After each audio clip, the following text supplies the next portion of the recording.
আসসালামু আলাইকুম। আবার একটি ভিডিও নিয়ে আসলাম আপনাদের মাঝে। তো আপনারা কোম্পানি এবং সাপ্লাই কোম্পানি এই দুইটার মাঝে আপনারা কোনটাকে আপনারা চয়েস করবেন? যদি কেউ আপনার সৌদি আরবে কোম্পানি ভিসাতে আসেন, তো আমি বলবো আপনারা সাপ্লাই কোম্পানি ভিসাতে আসবেন না। যদিও আসেন, আপনারা ডাইরেক্ট কোম্পানি ভিসা নিয়ে আসবেন, কারণ ডাইরেক্ট কোম্পানি ভিসা এবং সাপ্লাই ভিসার মধ্যে অনেক ব্যবধান।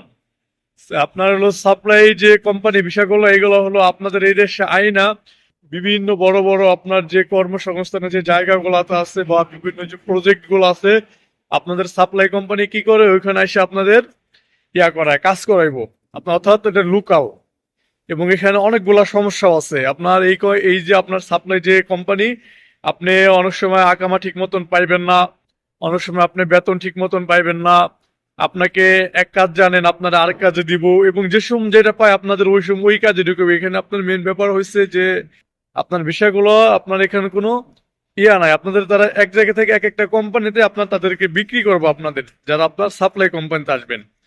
আর যদি ডাইরেক্ট কোম্পানিতে আসতে পারেন তাহলে আপনাদের কোনো টেনশন নাই, থাকা থেকে শুরু করে খাওয়া দাওয়া বেতন সমস্ত কিছু আপনি ক্লিয়ার পাবেন।